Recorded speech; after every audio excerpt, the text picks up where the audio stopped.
नमस्कार, आप सभी का स्वागत है TIU विजन 2.0 के इस प्लेटफॉर्म पर। मैं अमित साक्य साइकोलॉजी की क्लास में आपका स्वागत करता हूं।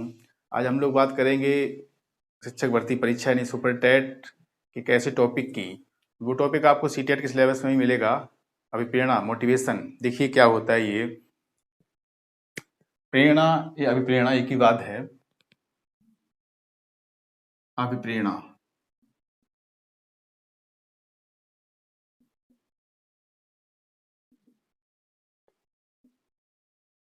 मोटिवेशन, इस टॉपिक को आप शिक्षक भर्ती परीक्षा में भी आपके सिलेबस में है ये। आप जीवन कौशल पढ़ रहे थे, उसमें आपने पढ़ लिया था शिक्षक और शिक्षक की भूमिकाएं। उसके बाद इस टॉपिक को आप आज पढ़ेंगे। ये टॉपिक जो है वो आपके CTET के सिलेबस में भी है, वहाँ भी आपका क्लियर होगा ये। तो देखते हैं क्या है ये। मोटिवेशन लैटिन भाषा के मोटम शब्द से बना है। मोटम, आपको इसकी स्पेलिंग को क्लियर करना है कि MOTUM होता है। ये क्वेश्चन पूछा गया है एक बार। मोटम का अर्थ होता है टू मूव,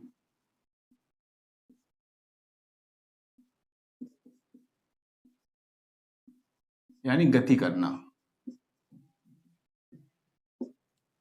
लैटिन भाषा के मोटम शब्द से बना है मोटिवेशन, और जिसका अर्थ होता है टू मूव, गति करना। अब बात करेंगे अभिप्रेरणा।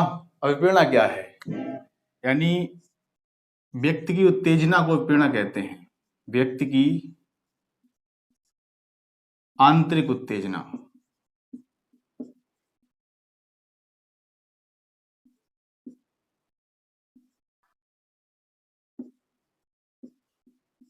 व्यक्ति की आंतरिक उत्तेजना अभिप्रेरणा है। या यूं कह लीजिए, वे सभी कार्य जो व्यक्ति के व्यवहार को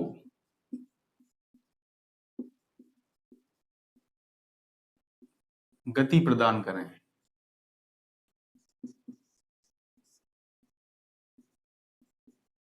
गति प्रदान करते हैं। वे सभी कार्य जो व्यक्ति के व्यवहार को गति प्रदान करते हैं और प्रेरणा कहलाती है। या एक डेफिनेशन इसकी और ये कह सकते हैं आप, वे चालक शक्तियां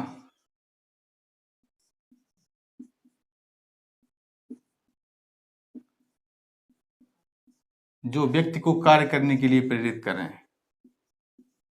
जो व्यक्ति को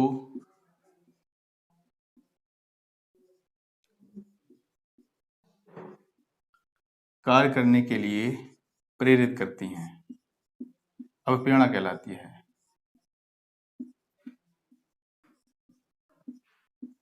ठीक, तो ये ये डेफिनेशन अभिप्रेरणा की है। मोटिवेशन लैटिन भाषा के मोटम शब्द से बना है। इसका अर्थ होता है गति करना। अभिप्रेरणा को आप डिफाइन ऐसे कर सकते हैं, व्यक्ति की आंतरिक उत्तेजना को अभिप्रेरणा कहते हैं। आपको कोई प्रेरित करे, जब तक आप आंतरिक अपने अंदर से प्रेरित नहीं होंगे, उत्तेजित नहीं होंगे, तो आप किसी कार्य को नहीं कर सकते हैं। यही अभिप्रेरणा सिखाती है। दूसरा है, वे सभी कार्य व्यक्ति के व्यवहार को गति प्रदान करें। या यूं कह लीजिए, वे चालक शक्तियां जो व्यक्ति को कार्य करने के लिए प्रेरित करती हैं, प्रेरणा है। ये आप क्वेश्चन लिखे हुए हैं, आपके एग्जाम में पूछा जा सकता है कि वे सभी कार्य व्यक्ति के व्यवहार को गति प्रदान करते हैं, कहलाते हैं। ठीक, अभिप्रेरणा है, चिंतन है, या रुचि है, तो अभिप्रेरणा है। ये भी क्वेश्चन है तीनों ही। अब बात करते हैं दोस्तों, किस मनोवैज्ञानिक ने अभिप्रेरणा को क्या कहा है। सबसे पहले बात करते हैं स्किनर की। नाम सुना होगा आप लोगों ने, स्किनर। देखिए ये क्या कह रहे हैं। इनका कहना ये है कि जो अभिप्रेरणा है वो सीखने का या अधिगम का सर्वोत्तम राजमार्ग है। यानी सर्वोत्तम राजमार्ग उन्होंने बताया है सीखने का। आप ऐसा राजमार्ग है जिससे अच्छे से अच्छा सीख सकते हैं, अभिप्रेरणा है, इनका कहना है। तो इनका ये मानना है कि अभिप्रेरणा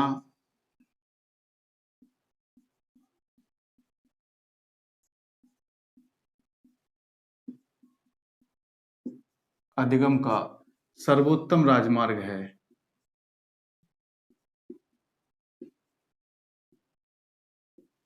ठीक, कुछ किताबें यहाँ पे लिख रही हैं सीखने का। अधिगम का मतलब ही होता है सीखना। सीखने का सर्वोत्तम राजमार्ग है। आप इसको याद कैसे रखेंगे? स्किनर ने कहा है, स्किन लेके रन कर रहे हैं आप। मान लीजिए आप रन करते हैं राजमार्ग पर, तो दौड़ लगाने जाते हैं सड़क पर। तो स्किन को लेके आप रन करते हैं राजमार्ग पर, इस तरह से आप याद कर सकते हैं कि अधिगम का सर्वोत्तम राजमार्ग इन्होंने बताया है। आगे हैं आपके सीवी गुड। इनका क्या मानना है? इनका ये कहना है कि किसी कार्य को प्रारंभ करना, उसको जारी रखना और उस पर नियंत्रण स्थापित करने की जो कला होती है या जो प्रक्रिया होती है उसको विप्रेरणा कहा जाता है। तो इनका मानना है किसी कार्य को प्रारंभ करना, किसी कार्य को प्रारंभ करना, जारी रखना तथा उस पर नियंत्रण स्थापित करने की प्रक्रिया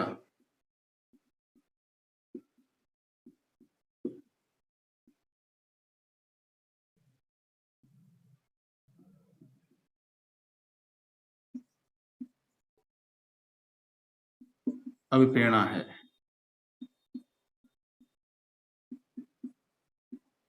ठीक, इनका ये मानना है किसी कार्य को प्रारंभ करना, उसको जारी रखना तथा उस पर नियंत्रण स्थापित करने की जो प्रक्रिया है वो प्रेरणा है। सीबी गुड का मानना है, इसको आप याद रख सकते हैं, किसी कार्य को आप प्रारंभ करेंगे सबसे पहले, फिर उसको लगातार उसको जारी रख पाएंगे, फिर उस पर नियंत्रण स्थापित कर पाएंगे, सब कुछ ठीक ठाक रहेगा, यानी गुड रहेगा तभी तो ऐसा हो पाएगा। ठीक, तो सीबी गुड कहते हैं जब तक सब कुछ अच्छा नहीं रहेगा तब तक ये काम हो नहीं सकता है। प्रारंभ हो जाएगा तो जारी नहीं रख पाएंगे, आप जारी रख ले तो नियंत्रण नहीं कर पाएंगे जब तक ठीक ठाक नहीं होगा, यानी गुड नहीं होगा। तो सीबी गुड का ये मानना है। थॉमसन का क्या मानना है? इनको सुना होगा आपने, थॉमसन। इनका ये मानना है कि जो अभिप्रेरणा है वो कार्य करने की एक कला है। ठीक, अभिप्रेरणा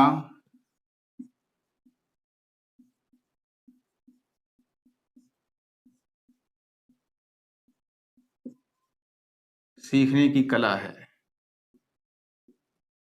ठीक, इनका ये मानना है अभिप्रेरणा सीखने की एक कला है। अच्छा, इसको याद रखते हैं, सन माने सूरज होता है, इसके अंदर एक कला होती है, सुबह पूरब से निकलता है, पश्चिम में छुपता है, सुबह शाम बड़ा होता है, दिन में छोटा रहता है। ये कला ही तो उसके अंदर है, सन के अंदर। तो आप इसको ऐसे याद रख सकते हैं। एक और मनोवैज्ञानिक है मैकडूगल, तो बड़े फेमस है, इनका नाम आप लोगों ने सुना होगा, मैकडूगल। ठीक, इनका ये मानना है कि अभिप्रेरणा वे शारीरिक व मनोवैज्ञानिक दशाएं हैं जो व्यक्ति को कार्य करने के लिए प्रेरित करती हैं। अभिप्रेरणा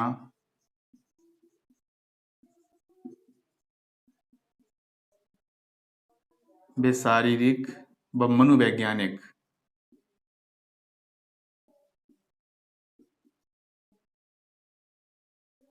दशाएं हैं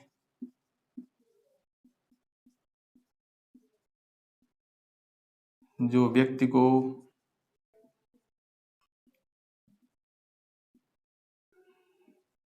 कार्य करने के लिए प्रेरित करती हैं। ठीक, अच्छा, मैकडूगल के बारे में आपने सुना होगा, उन्होंने 14 संवेग बताए हैं, यानी व्यक्ति के अगर शारीरिक और मनोवैज्ञानिक दशाएं मिल जाएं तो संवेग कहलाते हैं। ये जो संवेग होते हैं, शारीरिक और मनोवैज्ञानिक दशाओं को संवेग कहा जाता है। और मैकडूगल ने संवेग पे बात की है, इन्होंने 14 संवेग बताए हैं। बहुत क्वेश्चन पूछा जाता है कि मैकडूगल के अनुसार संवेगों की संख्या कितनी है। वो आपने पढ़ा होगा, उधर पलायन है, उत्साह है, ये चीजें जो आपने पढ़ी होंगी, संवेदना, ये सब 14 संवेग इन्होंने बताए हैं। तो संवेग के ऊपर बात मैकडूगल ने की है, यानी शारीरिक और मनोवैज्ञानिक की बात आए, समझो संवेग हैं, संवेग सबसे ज्यादा इन्होंने बताए हैं। तो ये थी, मैकडूगल को आप याद कर लें। तो ये थी मनोवैज्ञानिकों की परिभाषाएं कि उसने किस मनोवैज्ञानिक ने अभिप्रेरणा को क्या बताया है। उम्मीद करते हैं आपको याद हो गई होंगी। एक बार फिर देख लीजिए, स्किनर स्किन को लेके आप रन करते हैं राजमार्ग पर, सर्वोत्तम राजमार्ग बताया है। सीवी गुड ने कहा है किसी कार्य को प्रारंभ करना, जारी रखना, नियंत्रण स्थापित करना, यानी सब कुछ ठीक ठाक रहेगा, अच्छा रहेगा तभी ऐसा हो पाएगा। तो सीवी गुड का मानना है सन एक कला इसके अंदर होती है। थॉमसन ने कहा है कि सीखने की एक कला है। और अभी आपने पढ़ा है कि मैकडूगल को इन्होंने कहा है शारीरिक मनोवैज्ञानिक दशाएं होती हैं, यानी संवेग होते हैं। तो ये मनोवैज्ञानिकों की परिभाषाएं हैं। अब आप देखेंगे कितने स्रोत होते हैं या कितने इसमें भाग होते हैं। अब बात करते हैं दोस्तों अभी प्रेरणा के साधन और या स्रोत, कितने साधन होते हैं, कितने स्रोत होते हैं। देखिए,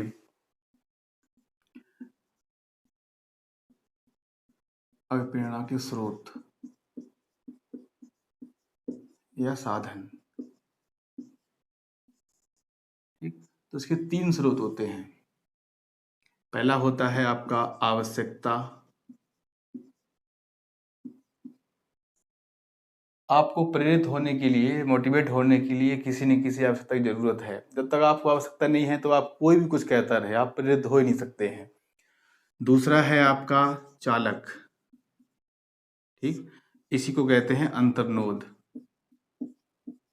इसी को कहते हैं प्रणोद। ठीक, और तीसरा है आपका उद्दीपक या उद्दीपन, एक ही बात है। ठीक, ये 3 स्रोत हैं आपकी आवश्यकता के। सबसे पहले आपको किस चीज़ की आवश्यकता होती है, फिर जिस चीज़ की आवश्यकता है आपको, वो आपके अंदर चालक का कार्य करेगी। ठीक, फिर जब वो चीज़ आप हासिल कर लेंगे तो आपका उद्दीपक है, प्रोडक्ट है या उद्दीपन है। तो इन 3 चीज़ों को देखते हैं। सबसे पहले चालक शब्द जो है वुडवर्थ ने दिया था। आपसे पूछा जा सकता है सीटेट में, अगर पोस्ट क्वेश्चन आएगा तो अंतर्नोद करके आएगा कि अंतर्नोद शब्द सीटेट के हैं दोनों, अंतर्नोद प्रणोद, और चालक शब्द जो है वो टेट का है। तो वुडवर्थ ने सबसे पहले बताया था। ठीक, आपसे पूछा जा सकता है कि अंतर्नोद शब्द को सबसे पहले अवधारणा को प्रस्तुत किसने किया था, तो वुडवर्थ ने किया था। टेट में आता है तो चालक शब्द सबसे पहले किसने दिया था, तो वुडवर्थ ने दिया था। ठीक है, अब बात करते हैं आपके शरीर को आवश्यकता है किसी तरल पदार्थ की, मान लीजिए, या ठोस पदार्थ की। ठीक, तो वहां चालक का कार्य कौन कर रहा है आपके अंदर, यानी तरल पदार्थ ऐसा कुछ है जो खत्म हो गया, आपको उसकी आवश्यकता है। तो देख लीजिए आपको वहां प्यास लगी है, यानी चालक जो है वहां अंतर्नोद है, वो प्यास है। आपको प्यास लगी है तभी आपके अंदर आवश्यकता है तरल पदार्थ की। ठीक, भोजन की आपको भूख लगी है, भूख आपको लगी है तो आपके अंदर ठोस पदार्थ की आवश्यकता है। तो यहाँ उद्दीपक का कार्य कौन करेगा, अगर आपको पानी दे दिया जाए तो आपकी आवश्यकता पूरी हो जाएगी। इधर आपको भोजन करा दिया जाए तो आपकी ठोस पदार्थ की आवश्यकता पूरी हो जाएगी। ठीक, किताबों में क्या लिखा है, किताबों में तरल की जगह पानी लिखा है और ठोस की जगह भोजन लिखा है, और उद्दीपक में भी पानी भोजन लिखा है। यहाँ कंफ्यूज होते हैं स्टूडेंट कि आवश्यकता भी पानी भोजन है, उद्दीपक भी पानी भोजन है, वो सही लिखा है अपनी जगह। तरल को आप पानी मान लीजिए, ठोस को भोजन मान लीजिए। आपको जरूरत है वहां तरल पदार्थ की यानी पानी की जरूरत है, ठोस पदार्थ की यानी भोजन की जरूरत है। तो आपको चालक का कार्य कौन कर रहा है, प्यास लगी है तब आपको पानी चाहिए, भूख लगी है तो भोजन चाहिए। यही आपका उद्दीपक है, आपको पानी दे दिया जाए, भोजन दे दिया जाए तो आपकी आवश्यकता पूरी हो जाएंगी। किताबों में लिखा ठीक है, बस वहां समझने में थोड़ा मिस्टेक होता है। तो बस यहाँ तरल ठोस पदार्थ आप करके पढ़िए तो आपको निश्चित ये चीज क्लियर हो जाएगी। ठीक, अब हम लोग बात करेंगे थॉमसन का वर्गीकरण। यानी थॉमसन को आप पढ़े तो उन्होंने कहा था कि प्रेरणा सीखने की कला है, उन्होंने इसका वर्गीकरण किया है, उन्होंने 2 भागों में बांटा है। फिर दोस्तों बात करते हैं थॉमसन के वर्गीकरण की। थॉमसन का वर्गीकरण। ठीक, इन्होंने 2 भागों में बांटा है प्रेरणा को। एक इन्होंने बताया है आंतरिक, आंतरिक या सकारात्मक प्रेरणा।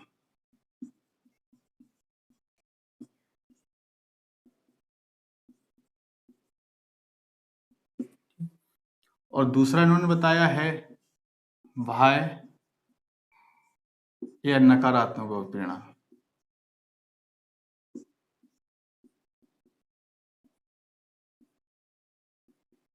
ठीक, इन्होंने 2 प्रकार के प्रेरणा का वर्णन किया है अपने थॉमसन का जो इनका वर्गीकरण है। उन्होंने बताया है कि एक तो आंतरिक प्रेरणा होती है, उसको सकारात्मक कह देते हैं, और एक बाह्य प्रेरणा होती है, उसको नकारात्मक कह देते हैं। आंतरिक का मतलब है आप अपने अंदर से खुद से प्रेरित हो रहे हो, और बाह्य का मतलब है आपको कोई प्रेरित कर रहा हो। ठीक, इसमें आप देख लीजिए क्या होता है। ये व्यक्ति अपनी इच्छा से कोई कार्य करे।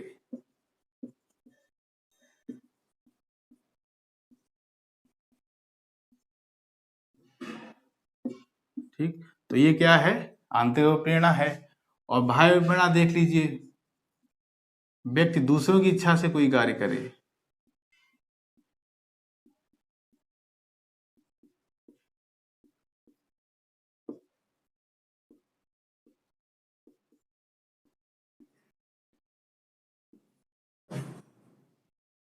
ठीक। तो बाह्य अभिप्रेरणा है। आंतरिक अभिप्रेरणाओं में कौन कौन से अभिप्रेरणा आती हैं देख लीजिए। जैसे आपकी आंतरिक है, खुद से है, भूख, प्यास, नींद, विश्राम या फिर सेक्स। ये सब जो हैं वो आपकी आंतरिक हैं। आपको कोई प्रेरित करे ना करे ये तो आपको होना ही है क्योंकि आंतरिक हैं। बाह्य अभिप्रेरणा में आपके आते हैं नौकरी,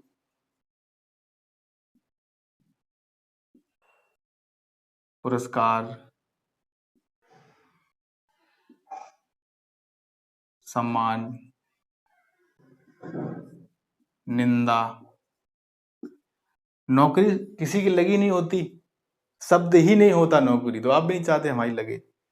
पुरस्कार किसी को नहीं मिला, उनको मिल गया, अब हमें भी चाहिए।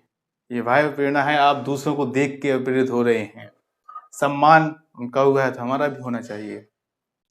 तो ये निंदा, किसी की बुराई निंदा करना, कोई किसी करता ही नहीं कभी, कोई किसी का तो जानते ही नहीं, आज वो उनकी कर रहे हैं, वो उनकी कर रहे हैं, दूसरों को देख के प्रेरित हो रहे हैं, तो ये नकारात्मक। आपसे क्वेश्चन पूछा जा सकता है कि निम्नलिखित में से पुरस्कार किस प्रकार का एक अभिप्रेरणा है। आपको मिलेगा सकारात्मक, नकारात्मक या ये भी दोनों या कोई नहीं, तो आपको नकारात्मक है। ऑप्शन में बाह्य लिखा है तो बाह्य ऑप्शन सही होगा उसका। इसी तरह से इसको आप याद कर लीजिए, भूख, प्यास, नींद, विश्राम, सेक्स जो है वो आपकी आंतरिक अभिप्रेरणाएं हैं और ये आपकी बाह्य अभिप्रेरणा है। अब बात करते हैं अभिप्रेरणा के प्रकार। कितने प्रकार की अभिप्रेरणा होती है देखिएगा।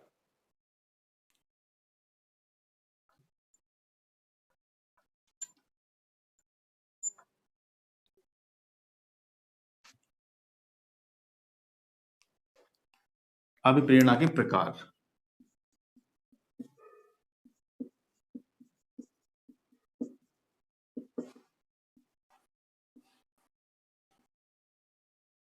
पहला प्रकार है आपका प्राकृतिक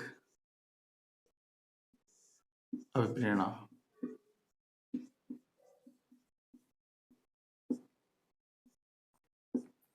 और इसको जन्मजात भी कहते हैं, प्राकृतिक या जन्मजात अभिप्रेरणा। ठीक। तो इसमें कौन कौन सी हो जाएगी? प्राकृतिक होगी, अभी आपने थॉमसन के वर्गीकरण को पढ़ा था, वो थॉमसन का अपना अलग मानना था।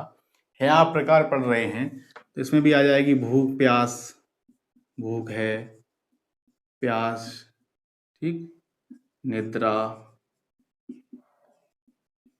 सेक्स, विश्राम, ठीक। दूसरा प्रकार है आपका कृत्रिम,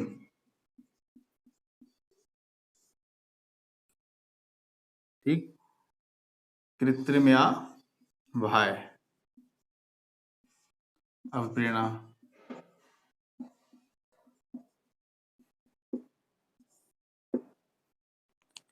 इसमें आपका आ जाएगा वही है नौकरी, सम्मान,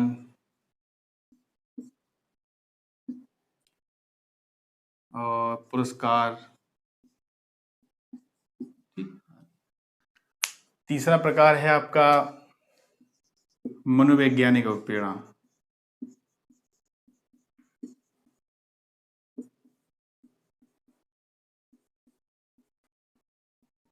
मनोवैज्ञानिक अभिप्रेरणा कौन कौन सी होती हैं? जो मन से संबंधित हो, ठीक, तो मनोवैज्ञानिक होगा।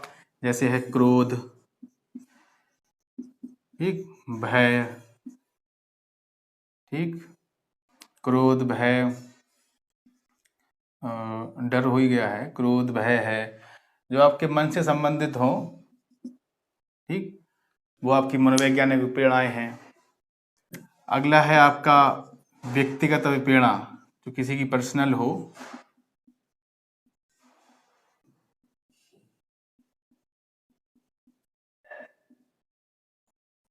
व्यक्तिगत अभिप्रेरणा, इसमें आपका आ जाएगा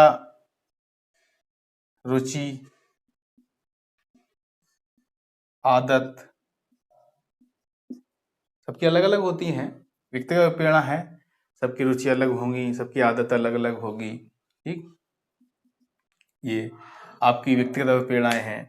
लास्ट प्रकार है आपका 5वां, सामाजिक अवप्रेरणा। सामाजिक अवप्रेरणा, देखिए ऊपर देख लीजिए इसको। सामाजिक अवप्रेरणा कौन कौन सी होती हैं।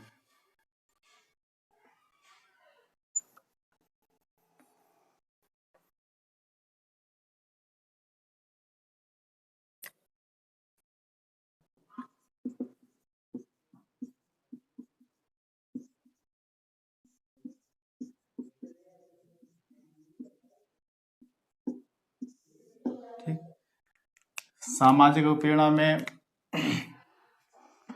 आत्मसम्मान, ठीक, आत्मगौरव या फिर आत्म प्रदर्शन,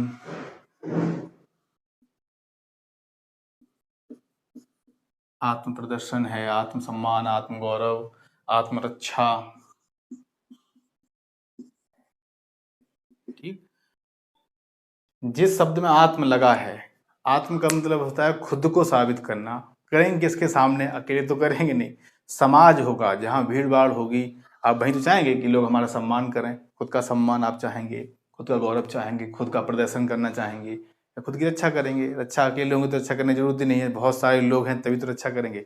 यानी आत्म शब्द लगा है तो वो सामाजिक अवप्रेरणा है, एक शब्द को छोड़कर, आत्महत्या को छोड़कर। ये शब्द अगर आता है, आपसे पूछा जाता है कि आत्महत्या किस प्रकार की अवप्रेरणा है, तो ये जो है वो आपकी व्यक्तिगत है। किसी की इच्छा होती है, वो चला गया अपना, ये व्यक्तिगत है, व्यक्तिगत प्रेरणा, अवप्रेरणा। ठीक, अगर आपसे पूछा जाता है कि आत्महत्या किस प्रकार का अवप्रेरणा है, तो ये व्यक्तिगत अवप्रेरणा है। बाकी की आत्मसम्मान, आत्मगौरव, आत्म प्रदर्शन, आत्मरक्षा, ये शब्द लगे हैं, आत्म शब्द लगा है तो सामाजिक अवप्रेरणा है। ठीक, तो ये था दोस्तों आपका अवप्रेरणा टॉपिक। इसमें आपने पढ़ा था कि किस शब्द से बना है, लैटिन भाषा के मोटम शब्द से बना है, और फिर आपने उसकी परिभाषाओं को देखा, फिर आपने उसके मनोवैज्ञानिकों ने क्या क्या कहा है, आपने उसके स्रोत पढ़ लिए। 3 होते हैं, आवश्यकता होती है, चालक जिसको अंतर्निहित प्रणोद कहते हैं, और उद्दीपक या उद्दीपन पढ़ा है। फिर आपने थॉमसन का ब्रेकल को देखा था, 2 भागों में उन्होंने बांटा था। फिर अभी आपने पढ़ा है प्रकार, 5 प्रकार आपने पढ़े हैं। ठीक, तो ये था आपका अवप्रेरणा। एक कमेंट बॉक्स में आपको इसका आंसर बताना है। क्वेश्चन आप लोगों के लिए ये है कि जो महत्वाकांक्षा शब्द है, महत्वाकांक्षा किस प्रकार की अवप्रेरणा है, इसका जवाब आपको कमेंट बॉक्स में देना है। दोस्तों कैसा लगा ये आज का टॉपिक, आपको अगर अच्छा लगा हो इसे लाइक करें, शेयर करें, सब्सक्राइब करें, और बेल आइकन को जरूर दबाएं ताकि हमारे चैनल की आगे आने वाली वीडियो सबसे पहले आपको मिले। धन्यवाद।